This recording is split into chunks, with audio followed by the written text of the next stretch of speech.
pages left, so it's going to be kind of short and sweet for this one. But we're having fun. We're having fun. Okay. Just, how long is this book, by the way? This is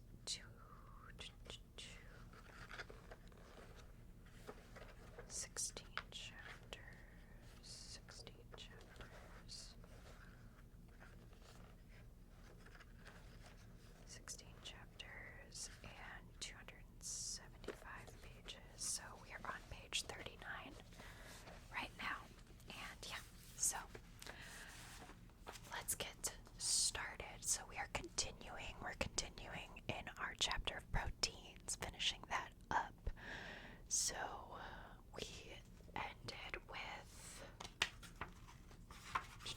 protein folding. We ended with protein folding last time.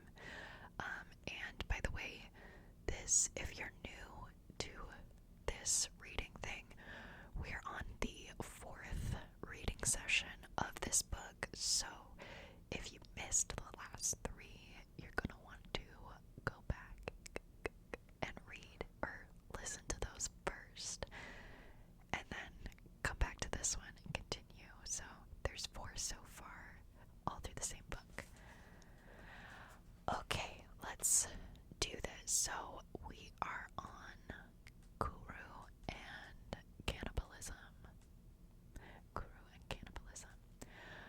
In Papua New Guinea in the 1950s, the epidemic of a strange disease characterized by tremors and uncontrollable fits of laughter struck villages of the 4 people, killing up to 200 people a year, among a total tribal population of about 11,000. Good note to start on. For scale, imagine 150,000 New Yorkers dying eerie deaths every year. From patterns of illness and contagion, anthropologists and medical researchers deduced that the disease named kuru, after the 4 to shake, was spread by ritual cannibalism among the 4. When a person died, family members consumed the body, an act of love and respect that helped liberate the spirit of the deceased. The Australian government that was ruling Papua New Guinea banned cannibalism around this time, which led to a steady decline in the prevalence of kuru. It took decades, however, to figure out the actual cause of the disease. The culprit was not a bacterium, a virus, or a parasite, but rather a protein. Stomach growls and all, yep, a protein. Just to be clear, my stomach is not growling because of the talk of cannibalism. It's because I am hungry for chicken that we're making right now in our crock pot. Just wanted to clear that up.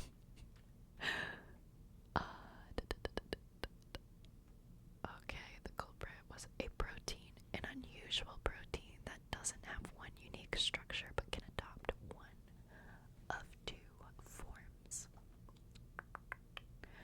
In the normal form, the protein performs its usual functions.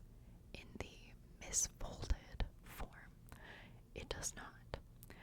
Even more perniciously, however, the misfolded protein induces others to adopt its aberrant shape and join with it to form fibrous aggregates.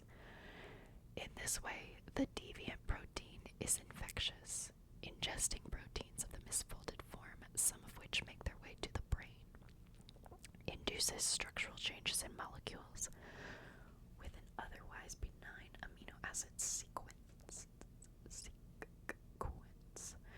This change amplifies itself through the victim's nervous system and is propagated further.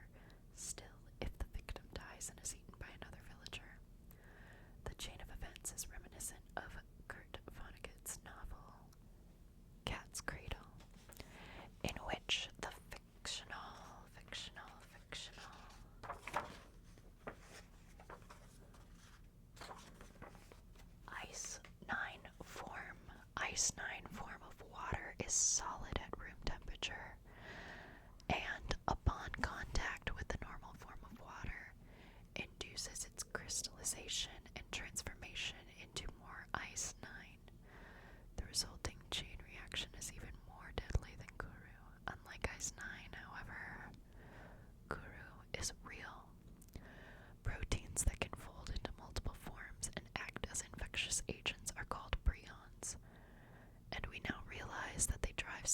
diseases of humans and other animals. One of these is bovine spongiform encephalopathy. Bovine spongiform encephalopathy. Nice, encephalopathy. More evocatively known as mad cow disease. Like kuru, it's neurodegenerative, inducing tremors, excitability, and poor motor coordination, but in cattle rather than humans. An outbreak in the United Kingdom in the late 1980s infected about 200,000 cows, and over 4 million animals were killed to halt the spread of the epidemic. Before it was stopped, however, it spread to humans.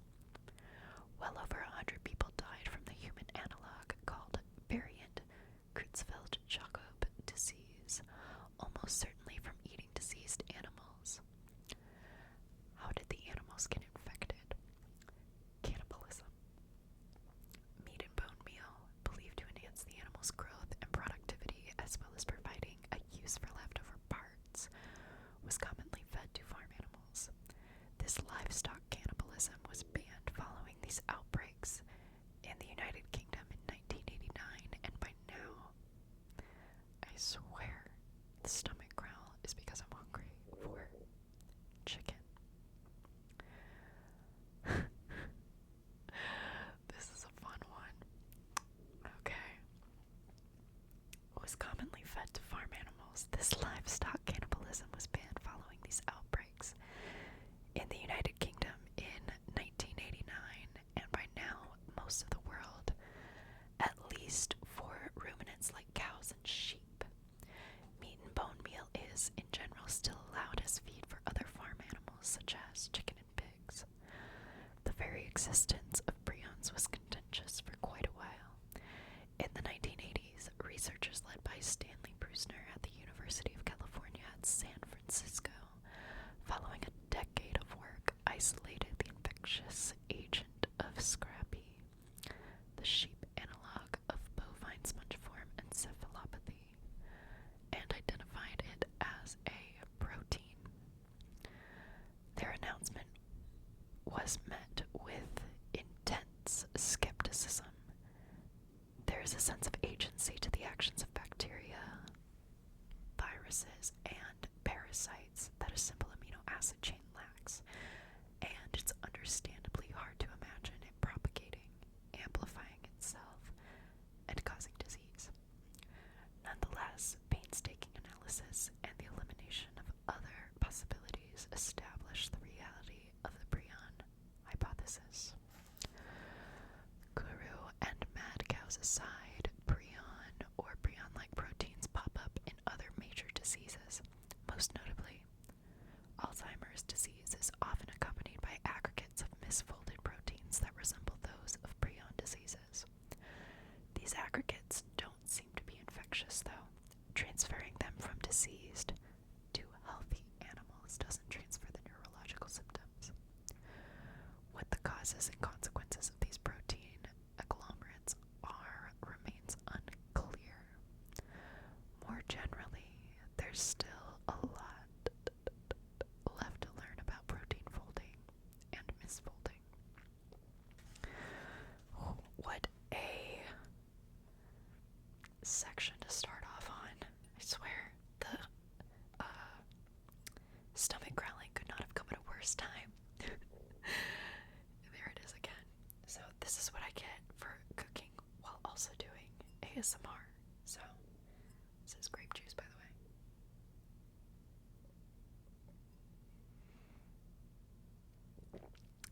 Yeah.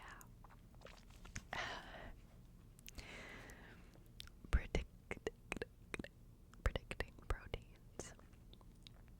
Returning to the overwhelming majority of proteins that do have a unique three-dimensional form, it remains surprisingly difficult to predict what form will be given the protein's amino acid sequence. Such predictions would be immensely useful.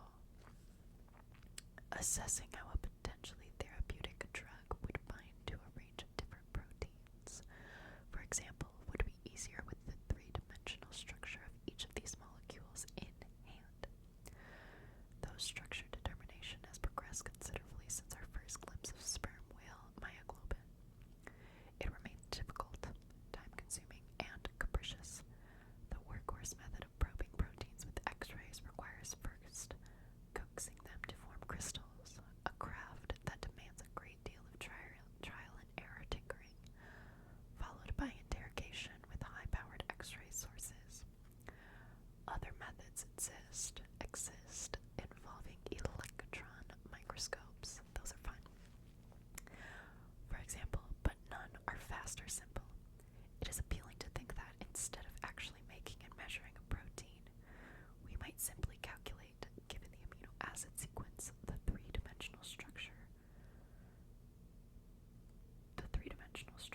acid sequence is easy, thanks to the nature of genetic code embedded in our DNA, which we elaborate in the next chapter.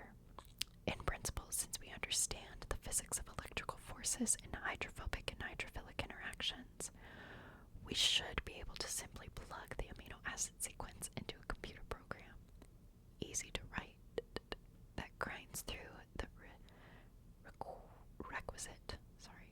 requisite calculations, stopping when it has found the optimal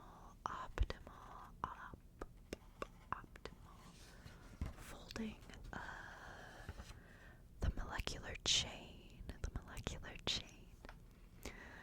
In practice, however, the number of possible configurations is so enormous that even the fastest computers struggle to explore them all. There have been lots of clever approaches devised to tackle this computational challenge. Some focused on improving the algorithms for calculating forces and energies, some developing simplifications such as grouping sets of atoms together, and some exploring unconventional computer architectures. One could, for example, design a computer whose integrated circuits are tailor-made for calculating the sorts of forces experienced by amino acids, rather than the general purpose integrated circuits of typical computers.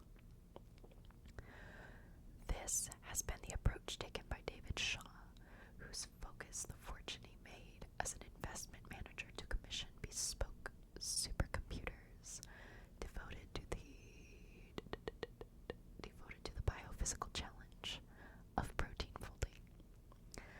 One could use normal computers, but arranged in a large and haphazard array. This has been the approach of the authors of the Folding at Home program that runs in the background of volunteers' computers. Anyone can sign up, using their otherwise idle moments to distribute calculations across tens of thousands of machines. Or one could try to recruit human minds.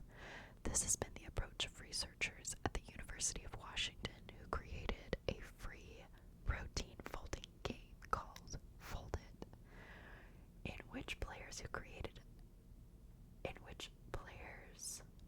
move amino acids like puzzle pieces on a screen, with the game's outcomes conveyed to the researchers. You sneaky. Or one could use artificial intelligence, training a computational neural network to infer patterns from known protein structures and apply them to predict new forms. This is so sneaky. All the things people unknowingly sign up for. This has been the approach of DeepMind, a company affiliated with Google, whose stunning performance placed it at the top of the 2020 Critical Assessment of Protein Structure Prediction Contest. All these strategies and more have proved useful, though a quick and general method for computing the structure an amino acid chain will adopt remains elusive. It is humbling to consider that the proteins themselves have solved the protein folding problem, shaping their structures within fractions of a second in every cell of every creature on Earth. Self-assembly is awe-inspiring. It allows form to emerge from the pieces and forces intrinsic to nature's substance themselves. We will see why this emergence can be so rapid and robust in Chapter 6 when we discuss molecular randomness. But first, let's explore the connection between proteins and DNA, defining the notion of the gene and setting the framework for revealing how self-assembled structures can form decision-making circuits in cells. Okay, so it was only 4 pages, but we are about 17 minutes and 30 seconds in, so we're going to stop there. I forgot to say the next chapter will be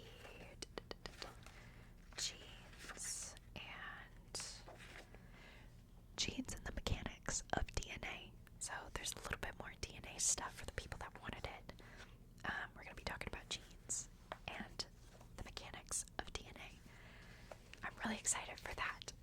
tune in next week for the reading on that. We're probably gonna read half the chapter again, like we've been doing, like half a chapter one week, half a chapter next week. So,